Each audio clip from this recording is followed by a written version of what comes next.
Bonjour à toutes et à tous. Nous nous retrouvons aujourd'hui pour poursuivre et achever cette séquence d'histoire consacrée aux transformations économiques et sociales en France de 1852 à 1914. Nous sommes dans le grand 3, consacré aux transformations sociales. Précédemment, je vous ai envoyé une capsule vidéo avec le point A sur la question ouvrière. Nous allons aujourd'hui traiter de deux autres questions sociales, l'immigration et la place de la femme. Vous pouvez donc noter le titre du grand B, l'immigration et la place de l'étranger. Alors ce qu'il faut savoir, c'est que la France, à l'époque, fait figure d'exception en termes de démographie. En effet, la plupart des pays de l'Europe de l'Ouest connaissent à cette époque-là une croissance démographique forte.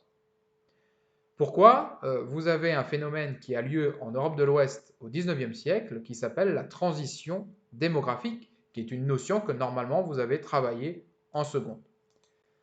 Voici le modèle théorique de la transition démographique. La transition démographique, c'est le passage d'une forte mortalité et d'une forte natalité à une faible natalité et une faible mortalité. Or, lorsque la transition se fait, et c'est ce que vous voyez au milieu de ce graphique, vous voyez que la mortalité chute rapidement et fortement, tandis que pendant un moment, la natalité reste encore forte et élevée. Ce processus, normalement, entraîne une forte augmentation de la population d'un pays. Or, ce n'est pas le cas en France. Si on regarde ce graphique qui montre l'évolution de la population dans trois pays, le Royaume-Uni, l'Allemagne et la France, de 1800 jusqu'aux années 2000, si on considère juste la partie qui nous intéresse, c'est-à-dire 1850-1914, vous voyez que la France est loin derrière l'augmentation de la population en Allemagne et au Royaume-Uni. Si on prend le cas du Royaume-Uni, on considère que la population au Royaume-Uni est passée de 24 millions d'habitants en 1861 à 42 millions d'habitants en 1911, ce qui est énorme. La France, elle, passe de 37 millions d'habitants en 1850 à 41 millions d'habitants en 1910, donc un gain de seulement 4 millions d'habitants en 60 ans. Alors pourquoi? En fait, la France a comme particularité à l'époque de connaître une faible natalité, c'est-à-dire un faible nombre d'enfants à naître. Le taux de natalité en France en 1899 est seulement de 2,8 enfants par femme. Alors, cette faible natalité, cette faible croissance démographique, va entraîner un déficit de main-d'œuvre, donc un manque de main-d'œuvre, notamment dans les usines. Vous l'avez compris, je l'espère, la France de l'époque connaît ce phénomène, ce processus d'industrialisation qui repose sur une main-d'œuvre nombreuse. Or, étant donné qu'il manque de la main-d'œuvre, la France va donc faire appel, ou du moins les patrons vont faire appel, à une main-d'œuvre étrangère, donc à l'immigration. Et la France est un des rares pays européens à l'époque à être un pays d'immigration, c'est-à-dire à accueillir des étrangers sur son territoire. Et à l'inverse, la plupart des pays européens de l'époque sont des pays d'émigration, c'est-à-dire que, étant donné que la population augmente très fortement dans ces pays-là, il n'y a pas toujours assez de travail pour tous ces nouveaux arrivants, et donc les populations, notamment irlandaises, italiennes, belges, vont donc chercher du travail dans d'autres pays. L'année dernière, vous avez sans doute travaillé d'ailleurs sur le cas des Irlandais qui émigrent fortement vers les États-Unis à l'époque. Vous pouvez donc noter que contrairement à ses voisins européens, la France connaît une croissance démographique ralentie à cause d'une faible natalité, ce qui entraîne, égale, un déficit de main-d'œuvre en France, c'est-à-dire un manque de main-d'œuvre. Vous rajoutez qu'entre 1870 et 1914, l'industrie entraîne un recours important à la main-d'œuvre étrangère. La France devient donc un pays d'immigration, c'est-à-dire que l'on accueille des étrangers. Un chiffre, en 1914, on compte 1,1 million d'étrangers sur le territoire français, ce qui représente 2,8% de la population.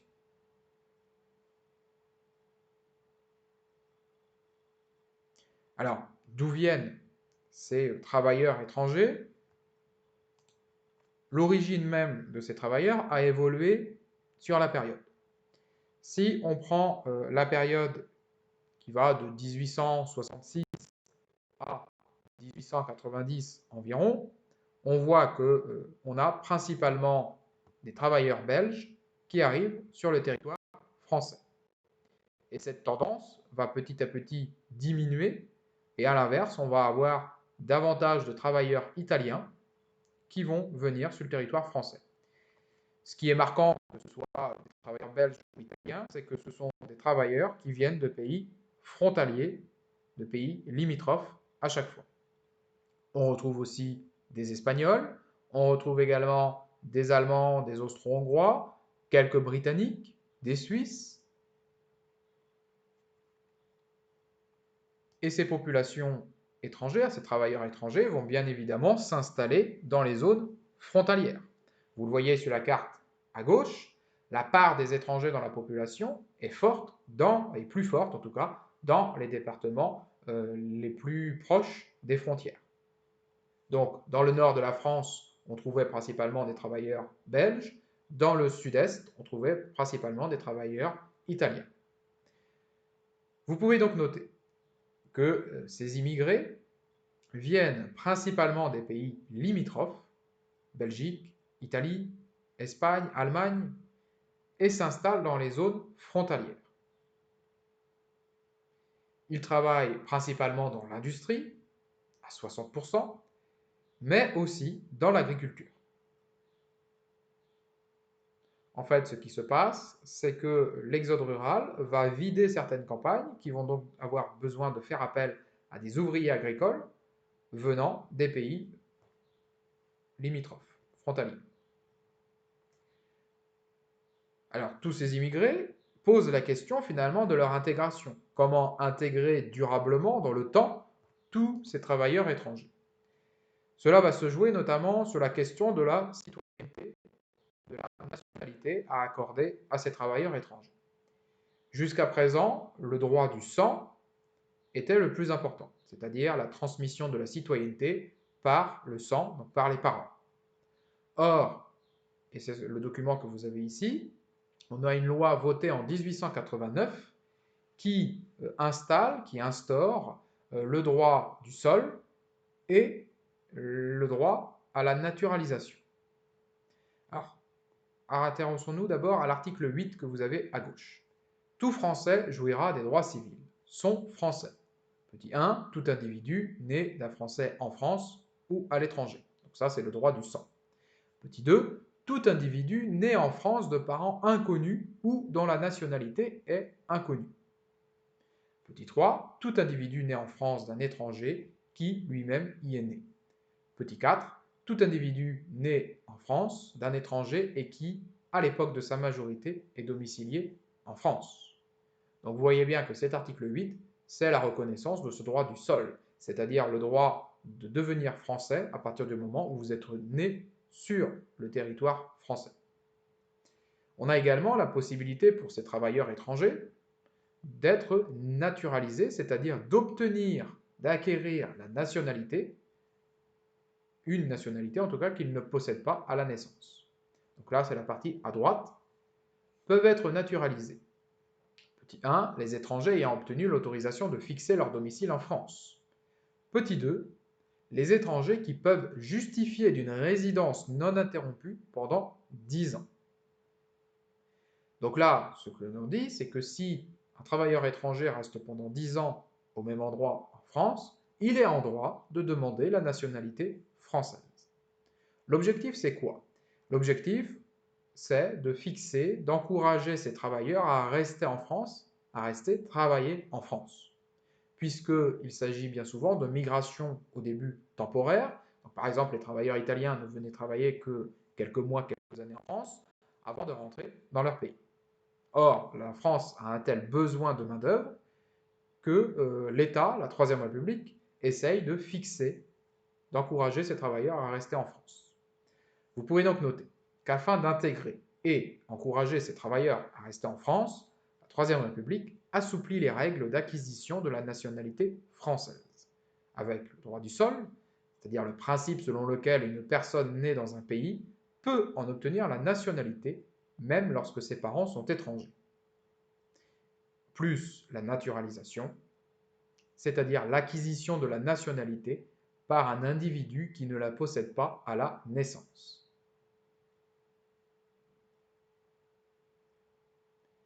Le problème, c'est qu'à la fin du XIXe siècle, nous l'avions vu dans le chapitre sur la Troisième République, on a une poussée du nationalisme en France. On a une poussée du nationalisme et en même temps, on a une crise économique, je vous l'avais dit dans l'introduction, cette crise économique que l'on appelle la Grande Dépression, qui touche la France mais aussi d'autres pays. Donc ce contexte de crise économique et de poussée du nationalisme en France va conduire à des réactions xénophobes, c'est-à-dire des réactions hostiles aux étrangers, d'une partie des Français. Pourquoi? Parce que les travailleurs français, que ce soit les ouvriers ou les ouvriers agricoles, reprochent à ces immigrés de leur faire concurrence, puisque ces travailleurs immigrés sont payés moins cher. Il faut savoir qu'un travailleur immigré, belge, italien, est payé moins cher à l'époque dans une usine qu'un travailleur français. Donc, pour les travailleurs français, les étrangers seraient la cause du chômage, puisque les patrons préféreraient les engager, eux, plutôt que des travailleurs français. Ce rejet de l'étranger, il passe par des injures, il passe par des protestations orales, il passe par des pétitions, des bagarres. Vous pouvez donc noter qu'à la fin du XIXe siècle, le contexte de crise économique et de poussée du nationalisme en France entraîne, égale, des réactions xénophobes d'une partie des Français qui reprochent aux immigrés de leur faire concurrence et d'être responsables du chômage car ils sont payés moins cher.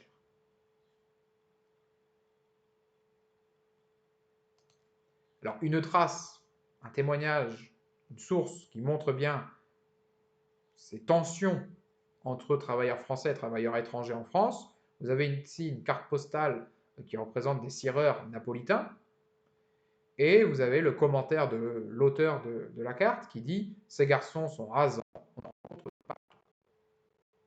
Donc c'est une carte qui date de 1903 et qui montre bien le ressentiment ressenti par des Français vis-à-vis de ces étrangers à l'époque.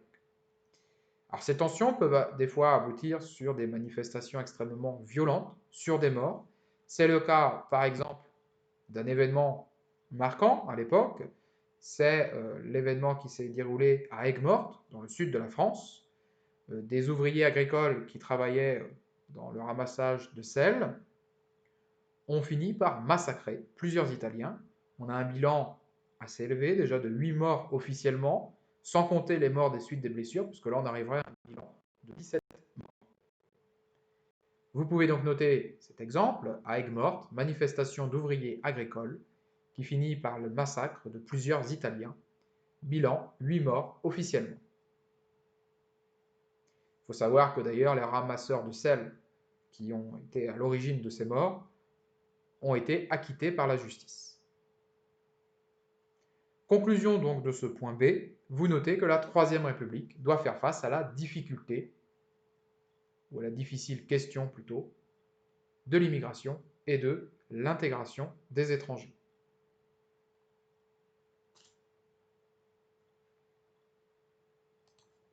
Nous passons à présent au grand C, l'évolution de la place de la femme. Alors je remonte un peu au début du programme. Nous avions, rappelez-vous, étudié au tout début de l'année le Code civil instauré par Napoléon Bonaparte, instauré en 1804, et nous avions notamment travaillé sur la place de la femme dans ce Code civil. Rappelez-vous, on avait noté que la femme était privée de droits civils, privée de droits politiques, elle était considérée comme une mineure, c'est-à-dire qu'elle ne pouvait pas être indépendante, elle était forcément sous l'autorité du père ou ensuite du mari. Vous pouvez donc noter que depuis le Code civil de 1804, les femmes sont sous l'autorité de leur père ou de leur mari, elles sont également privées de leurs droits civils et politiques. Par exemple, elles ne sont pas considérées comme étant citoyenne de plein droit. Donc ça, c'est en 1804. Si on passe à la fin du 19e siècle, à la fin du 19e, la société française est encore une société extrêmement misogyne, une société patriarcale, où l'homme, finalement, est le seul à pouvoir exercer une autorité et à prendre les décisions. On a un certain nombre de stéréotypes à l'époque, qui sont les stéréotypes classiques de la femme au foyer, qui doit être avant tout une bonne épouse, une bonne mère, elle doit s'occuper de son mari, elle doit élever les enfants, point. Elle doit se limiter à ces fonctions. D'ailleurs, ces stéréotypes sont véhiculés par le début de la publicité à l'époque, le 19e siècle, c'est le début de la publicité. Vous en avez un exemple ici avec ce livret publicitaire Liebig, vers 1905, où on voit la parfaite bonne ménagère qui prépare à manger. Vous pouvez donc noter qu'à la fin du 19e siècle, la société française reste patriarcale et misogyne.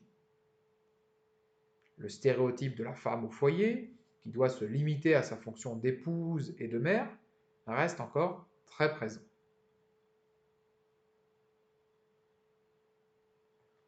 On a également un certain nombre de stéréotypes sur les métiers que peut exercer une femme à l'époque. Vous en avez ici un condensé. Donc c'est par exemple la femme qui devient nonne, donc une sœur de charité, la femme sage-femme, la femme maîtresse d'école, la marchande, la servante, l'ouvrière ou encore la paysanne. Ce document est intéressant parce qu'il montre aussi que la femme sort de plus en plus de son foyer et occupe une place de plus en plus importante dans la vie économique. Alors, dans quel domaine on retrouve les femmes? Vous avez ici une répartition des actifs, donc des personnes en âge de travailler, selon le sexe et selon le secteur d'activité. Donc intéressons-nous au graphique du bas sur les femmes. Vous voyez que les femmes, à 33%, exercent un travail dans l'industrie, à 31% dans la domesticité, à 13% dans le commerce, mais on les retrouve aussi dans la pêche et l'agriculture, dans les professions libérales et le service public, je pense notamment aux institutrices, ou encore dans la manutention et les transports. Donc les femmes, on les trouve un peu dans tous les domaines finalement. On les trouve notamment dans les champs, mais ça ce n'est pas nouveau, puisque depuis des siècles, les femmes accompagnent les hommes dans le travail des champs. La difficulté pour comptabiliser le nombre de personnes, le nombre de femmes qui travaillent dans les champs, c'est que ce n'est pas un travail salarié, donc il n'y a pas de reconnaissance de salaire pour comptabiliser le nombre de femmes dans ce domaine d'activité. On a également des femmes qui travaillent dans l'industrie. Encore une fois, je vous l'ai dit tout à l'heure, l'industrie est en manque de main-d'œuvre. On fait appel aux étrangers, mais on fait aussi appel de plus en plus aux femmes. Aux femmes, notamment dans l'industrie textile. Ça repose là aussi sur un certain stéréotype selon lequel les femmes sont de bonnes couturières et donc peuvent travailler le tissu. Vous avez ici une image d'ouvrière à la chemiserie Taureau à Romorantin en 1905. Vous pouvez donc noter, en guise de trace écrite, que pourtant, les femmes occupent une place de plus en plus importante dans la vie économique. Premier élément, dans les champs. Depuis des siècles, même si ce n'est pas un travail salarié. Deuxième élément, dans les usines et dans les mines de charbon, notamment dans l'industrie textile, car l'industrie fait face à un déficit de main-d'œuvre. Et enfin, troisième secteur d'activité où on trouve beaucoup de femmes, la domesticité. Conclusion, on a une progression du salariat féminin, puisque 55% des femmes en 1914 sont salariées. Donc, le stéréotype de la femme qui reste à la maison, qui s'occupe exclusivement du mari et des enfants, c'est déjà en partie fini en 1914. Et les femmes représentent déjà à ce moment-là 36% des actifs, c'est-à-dire 36% des personnes qui travaillent. Alors ce qu'il faut savoir également, c'est que le 19e siècle, c'est un siècle d'avancée, d'une lente amélioration de la condition féminine. Donc cela ne va pas se faire du jour au lendemain, mais de manière très lente. Premier élément que vous pouvez noter, dès 1881-1882, la scolarisation des filles s'accélère. Jusque-là, il y avait déjà des lois pour pousser les communes à ouvrir des écoles pour les jeunes filles, mais c'était quand même assez rare. Avec les lois Jules Ferry, on a, rappelez-vous, un enseignement primaire obligatoire pour les garçons, mais aussi pour les filles, même si celles-ci continuent peu leur scolarité après le primaire. Donc vous notez que la scolarisation des filles s'accélère, mais les programmes scolaires doivent préparer les jeunes filles à être des mères de famille et de bonnes ménagères. Je fais référence là au document que vous avez juste en dessous, qui est un extrait d'un manuel d'instruction morale et civique des jeunes filles.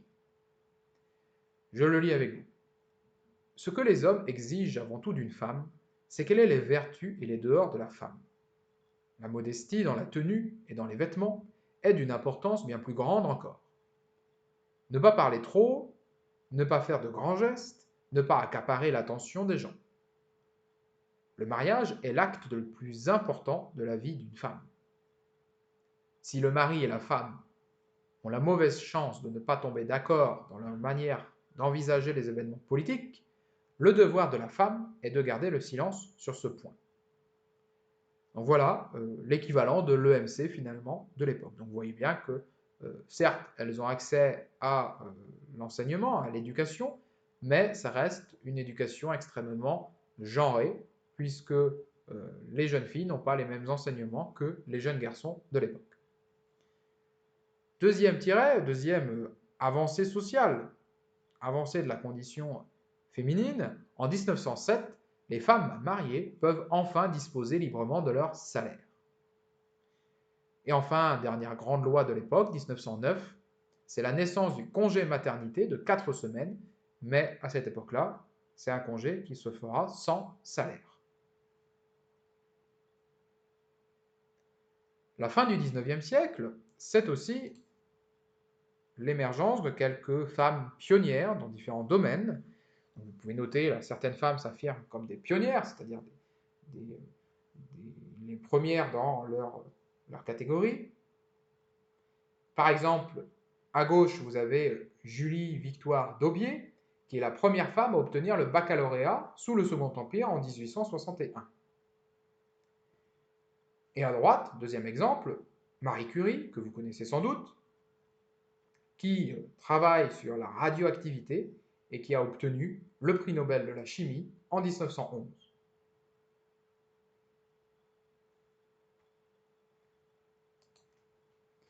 Ces femmes vont également profiter des libertés accordées par la Troisième République. Rappelez-vous, à partir du moment où les républicains arrivent au pouvoir, donc fin des années 1870 et surtout années 1880, on a un certain nombre de libertés qui sont mises en place, comme la liberté de la presse, la liberté d'expression, la liberté d'association. Et ces femmes, comme les hommes, vont profiter de ces libertés pour faire entendre leurs revendications. Première flèche, première revendication qu'elles font entendre, l'amélioration des conditions de travail et l'égalité salariale avec les hommes. Il faut savoir qu'à l'époque, les femmes sont 2 à 3 fois moins payées que les hommes. Encore une fois, là aussi, à travail égal. Donc les femmes participent aux grèves. Rappelez-vous, nous avons travaillé sur les grèves, notamment à Fourmi. Eh bien, les femmes participent elles aussi à ces mouvements. Deuxième revendication, deuxième flèche, les femmes également organisent des mouvements féministes pour réclamer l'égalité des droits politiques et notamment le droit de vote. On a à ce moment-là ce que l'on appelle des comme Hubertine Auclair.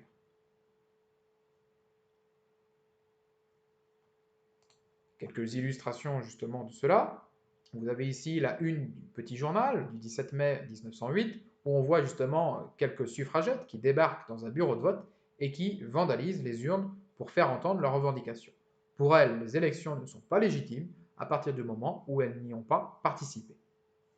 Parmi les figures de suffragettes, donc vous avez notamment ici Hubertine Auclair, qui est représentée à gauche sur ce dessin de presse dans les Contemporains comme une cavalière qui est en train de foncer sur ce qui pourrait être considéré comme la Bastille des droits de l'homme.